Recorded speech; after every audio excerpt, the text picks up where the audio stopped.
We're talking to some of the biggest names in the world of books, and we're taking you with us. This is DXB Today.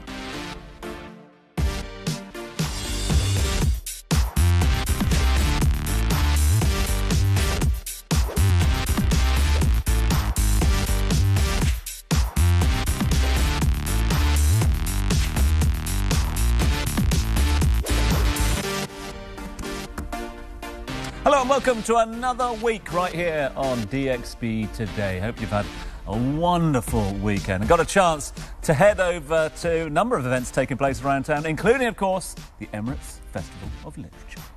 There was an amazing lineup between the events, the workshops, the exclusive author signings. But don't worry, if you missed it, DXB's got you covered. Yes, and I think I need another weekend to get over this weekend, because between the Literature Festival, Taste of Dubai and the Grammys on the telly, there's been so much happening. Guys, did you see that Beyonce won her 32nd Grammy? I did see that this morning. I also saw that she was very late as well to the event. Oh, so was she? Fashionably late. It was unfashionably late because she missed the first award that she was given. Oh, really? Yeah, it had to be delivered to the table a little later on. Oh, no, maybe it's because she was still on the flight back from Dubai. Yeah, exactly maybe. that. Yeah, exactly or being that. chased by another camel. Have you seen that meme? It's been a busy old weekend for us all, has it not? It has indeed. Yeah, indeed it has. And we are going to be talking a lot more about that now, from musicians to authors to even TV talk show hosts. Everyone, I think it's agreed, has to manage their brand these days, their personal brand. So, to help us understand how it really, really works, we've called in the big guns for today only to help us co-host this evening. She's an expert in business mentoring, personal brand coaching, styling, influencing. I could go on, but why don't I let her tell us a bit more? Who is our guest co-host today? Hi, I'm Kelly Lundberg. I am delighted to be co-hosting today and talking all things personal branding. Welcome to the show, Kelly. Good to have you with us here. We're looking forward to talking to Kelly about why personal branding is the new buzzword. Yes, and speaking of buzzing, we had our very own Faris down at the Emirates Literature Festival, and he was lucky to bag an exclusive with the best-selling children's author and BAFTA-winning actor Ben Miller, who you all know from movies such as Paddington and the hit British drama Bridgerton, which I love. Let's take a look. Hey, I'm here at the Emirates Literature Festival, and I'm here with none other than actor, comedian, director and author, Mr. Ben Miller. Thank you so much for joining us. Thank you. Mainly author, children's author. Yeah. Well, I'm a huge fan of a lot of your TV work. I want to get into that a little bit before we get started. So I think most people might have seen your face from playing Buff in Johnny English. Yes. But what would you say is one of the most enjoyable shows you've done, even if we haven't really heard of it? Well, there's a show called Death in Paradise. I really, really enjoyed it. It's on, it's set, we're sort of set on a Caribbean island. I play a detective who absolutely hates the Caribbean.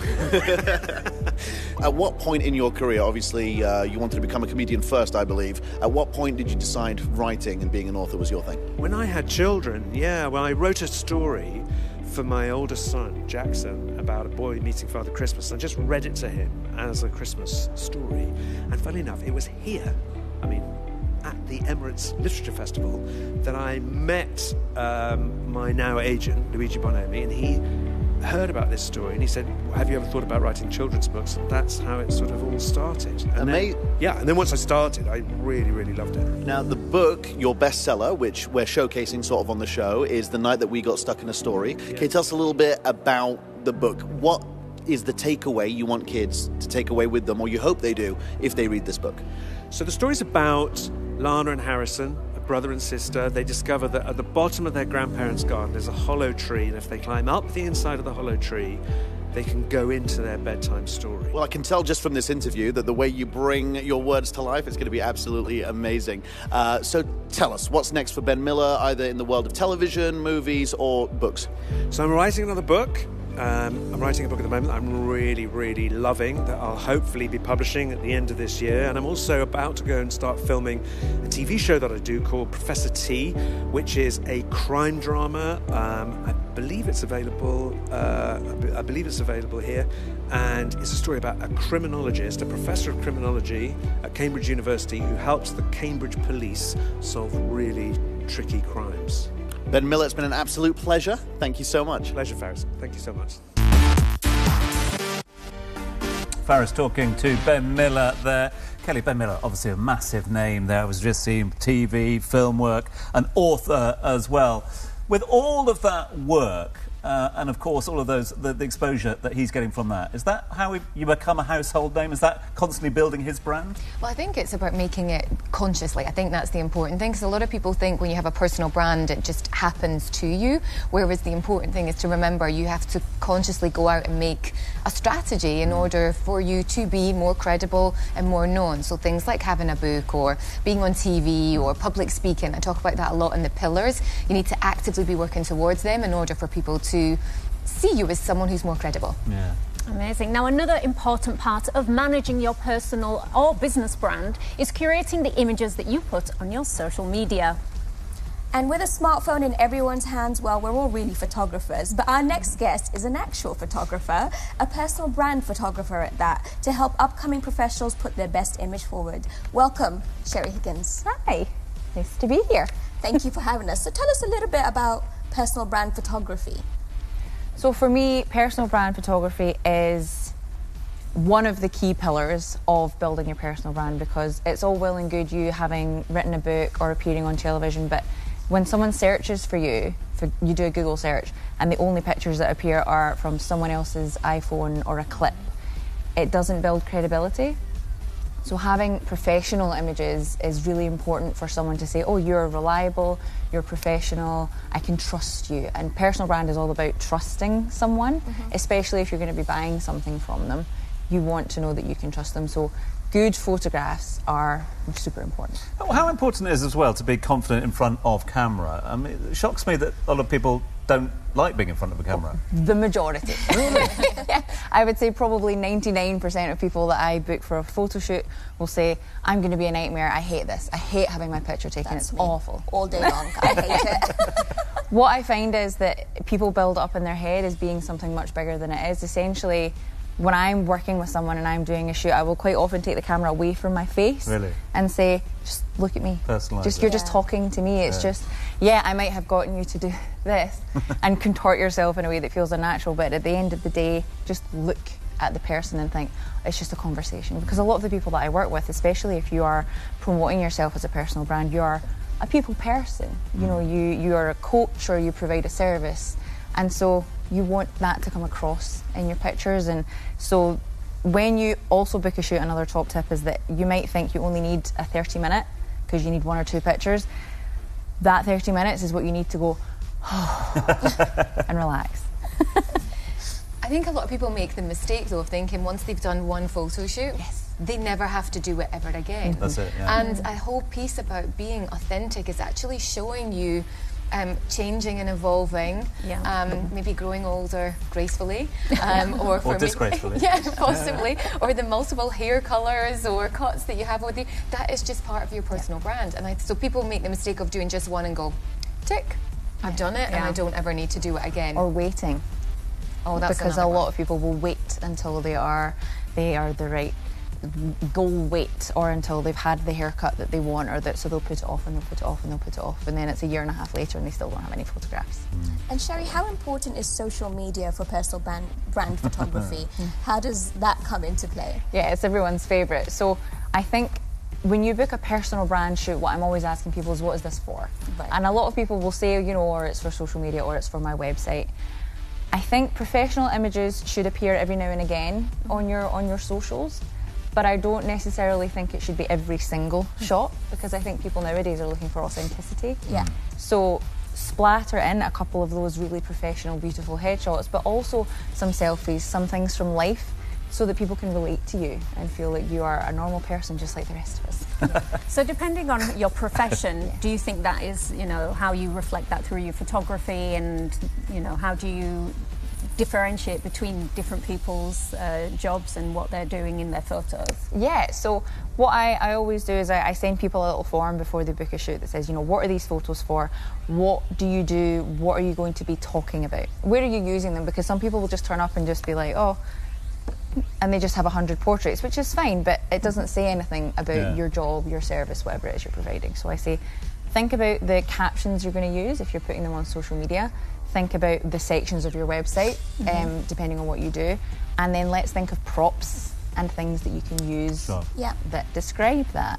Oh, Sherry, thank you so much for being with us today. Thank you very much. So it's time for a quick break, but don't go anywhere because we've got a lot coming up. We have more famous authors that you don't want to miss.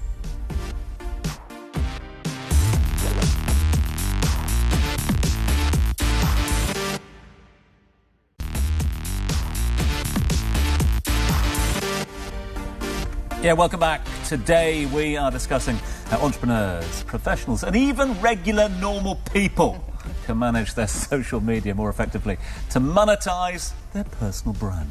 Yeah, exactly. So Kelly, tell us some of the key takeaways that people should keep in mind to stay on brand. So there's a number of different ways that you can stay on brand. I think fundamentally my background for the past sort of 15, 20 years was style and personal presentation. So I do think that's a key aspect that people need to consider. But when I say style and what you wear is one aspect of it, but the other part that I think people overlook and I see kind of mistakes when I'm working with clients is even their style and communication. So how are you communicating with your colleagues? How are you coming across and what do they think about you? Are your emails really short and curt or are they friendly? And again, it depends on your business that you're in and how you're coming across. So I think style is one area that's still very visible. So you mentioned before when we were chatting, you've got 7 pillars that you apply to your work. Can you give us a run through about those? Yeah, absolutely. So I think, first of all, always think about strategy. Yeah. So again, we mentioned earlier, consciously working towards your personal brand. What do you want to achieve and how do you want to get there? Second aspect is stationery. So whilst some people might think it's a nice pen, but not necessarily. I put all your collaterals underneath that, your touch points. So you're looking at things like your website, your photography, how you're coming across in that way. Third is your social media. So that's an entire pillar on its own. How are you communicating? What's your primary platforms? What are your secondary platforms? And what's your message that's actually kind of coming out? Spotlight is how can we get more of the spotlight on you? So if you're thinking about publications, podcasts, newspapers, all of those aspects of positioning you as the expert and the thought leader. One of my favourites is speaking, and that is because it's the fastest way, one, to grow a business, but also the easiest way for people to see you as an expert in your field. And then the final two are style and then stand out. So what are the things you can be doing to stand out? Amazing. Thank you so much. Well, there we have some very practical advice indeed. And now writing a book is a great way to build your personal brand. And our DXB Today team has spent the last few days learning from a wide range of authors at the Emirates Literature Festival. Let's take a look. First things first, this is a question that everybody wants to ask. Who is your favorite author who inspired you to become an author yourself? It's very difficult to think of who inspired me to become an author. I can certainly think of favourite authors of mine, but I think that inspiration to become an author probably results from reading books by all sorts of authors. But one I particularly liked was a great Indian writer, R.K. Narayan. I loved his Malgudi novels, and I think probably he was a major influence on my own literary career. And then there's a poet who's a great literary enthusiasm of mine, W.H. Auden. I read Auden's poetry every day, more or less. So a favourite author stays with you for a long time. But what is next for you? If you're writing 5 books a year, what can we expect next? Well, the next book is going to be volume 4 of my Swedish series. The series is called The Department of Sensitive Crimes. And so that comes out in a few months' time. And then after that will appear a book that I'm currently writing, which is volume 24 of my #1 Ladies Detective Agency series. So I have quite an active program ahead of me.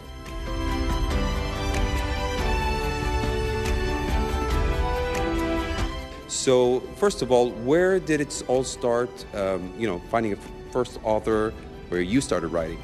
Yeah, so I picked up my first self-help book when I was 15 years old, and I basically wanted a better life for myself. And I went on this hip-hop forum, and they used to have a philosophy corner where you can speak about books and life and stoicism and all that kind of stuff. And everyone's recommending this one book called Think and Grow Rich by Napoleon Hill.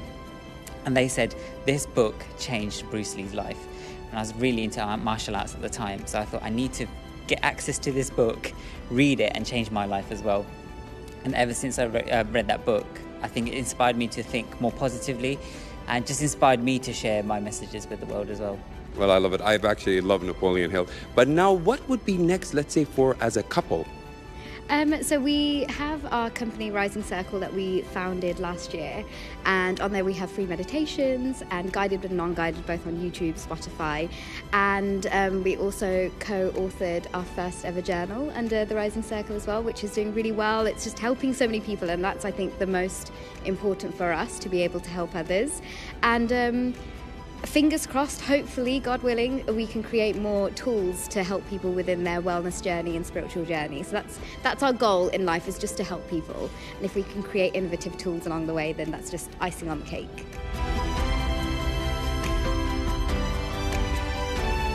When you work with some of the more newer actors, I'm sure it's a little bit intimidating for them to be in your presence. So what's the sort of pep talk you give them? I don't give them pep talk. No. You have to allow them to make their mistakes, and just stand by. I mean, no, I'm not. I'll give advice if somebody asks me advice, but I'm not one for pontificating on advice and going, well, young lad, you should think. No, I couldn't do any of that, because in my case, when I was a young actor, that wasn't the case. I mean, I learned by example of the people around me, and some of the people around me were wonderful and just smart and intelligent, and they kind of created a situation where I could flourish and blossom. So I was always grateful for that. So I'm not into giving advice to young actors. I mean, if a young actor asks me about something, yes, certainly, but I could be a bit. I try to avoid being pompous. Though I do fall into being pompous occasionally. Well, it seems the DXB team have been having a lot of fun at the Literature Festival. I hope you were paying attention, Kelly, because it is now time for my favourite part of the show. It is our 60-second quiz. Oh, wow. Are you ready? Let's cue the clock, and in 3, 2, 1. How often does the Literature Festival happen in Dubai? Once a year or twice a year? Once a year. Correct. What kind of books do Ben Miller write? Children's books or adult fiction? Children's books. Correct. What is the name of Ben Miller's crime drama? Is it A, Professor M, or B, Professor T? Oh, Professor T? Correct. Oh. What kind of author is Vex King and his wife Koshal? Are they cookbook authors or self-help book writers? Self-help book writers. Correct. Is Vex King from which country? France or the United Kingdom? United Kingdom. Correct. Who is promoting their book at the festival? Is it Vex King or Koshal? Vex King. Oh, incorrect. Oh, wow. I thought... Clearly I wasn't paying attention. Ooh. What is Sherry Higgins' profession? Photographer or lawyer? Photographer. And what genre does Alexander McCall Smith write? Is it adventure series or romance novels? Adventure series. Correct. What hit show does Brian Cox star in? Is it Riverdale or Succession? Time's up. Time's up. Time's up. Oh, I was quite impressed with that. Yeah, I would say I was quite impressed. You did well. You definitely got more right than me. Congratulations. You got 7 right, which means it's the beginning of the leaderboard, and you are right at the top of the leaderboard with 7 points. Congratulations, Kelly. Thank you. Yeah, well done, Kelly. Thanks so much indeed. Lovely to see you. It was great to be here. Thanks for joining us, and hopefully you'll come back and co-host with us again sometime. Absolutely. Yeah. Thank you all for being with us here today as well. Now it's time for us to take another short break, but don't go anywhere, okay? Because we've been saving the biggest and the best for last. When we come back, we've got another exclusive with one of the world's most famous authors, none other than the one and only Jeffrey Archer. Up next.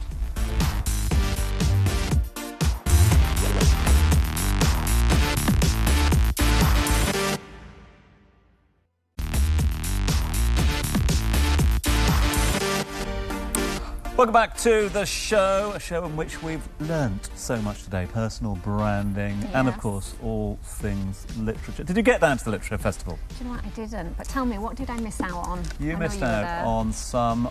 you know what? It was probably the biggest Lit Festival. It was 15th anniversary this year. It was probably the biggest that I've ever been to. You popped down, didn't you? Yeah, I did. It was huge in scope, Massive. Wasn't it? Yeah. Absolutely massive. And I think the most diverse bringing together of authors from different sort of backgrounds as well, different parts of the world, but different backgrounds as well. So there was literally, I know this is going to sound cliche, but I do like a cliche. There was literally something for everyone down there. Oh, wonderful. Thank you, Tom. Well, we've got now an exclusive interview. His books have been made into movies and he has got a great following. So now it's time for our exclusive interview with Jeffrey Archer. We are here right now at the Emirates Festival of Literature with the one and only world's best-selling author. He's written fiction, non-fiction, short stories, and you can see them in over 100 countries in over 40 different languages. I can't even think of 40 different languages at the top of my head. I'm with the one and only Jeffrey Archer. Hello, good afternoon, sir. Hello, who are you talking about? Do you even know half of the languages that your book is printed in? It's in 47 languages in 121 countries. So you have been the only author to have been #1 bestseller in fiction, short stories, and nonfiction. If I were just beginning to write, would you say one of those is easier than the other? No. If you're talking about #1 on the New York Times, no. Or #1 on the London Times, no. It's very difficult. And I consider it a privilege and an honor to have done those 3. What made you decide to write a children's book? I know you wrote 3, right? Well, because my own children were at school when Cain and Abel came out. They were 7 and 5. And they kept coming home saying, everyone's talking about Dad, Cain and Abel. And they were obviously 5 and 7. They were too young to read Cain and Abel, so I wrote 3 books for them. Willie Visits the Square World, Willie and the Killer Kipper, and By Royal Appointment. I wrote those 3 books for them, and they're the only children's books I've written. And I enjoyed them immensely, and I read them to them, and they said, oh yes, Dad's an author. But then they asked me if I would stop coming to pick them up at school. And I said, why do you want me to stop coming to school? They think you're out of work, Dad. That's hilarious. Oh my goodness, but how different was it to write a children's book versus all these amazing books that you've already written? It's a different world, and it's not my world. I did it for my children, and it was fun to do it for them. I'm a novelist. And is there one last word that you'd like to share with our viewers right now about joining things like Emirates Lit Fest or anything that you'd like to advise for people who still want to learn about being an author? There's no shortcuts. It's damned hard work. And it's a very great honor and privilege because people forget. It takes 6 hours to read a book. You're saying to someone, give me 6 hours of your life. The young nowadays are lucky to give you 6 minutes. So I'm no doubt that it's a great honor and privilege that millions of people take 6 hours. And the answer to your question is no, I will not give you 1 word, I will give you 2. Thank you.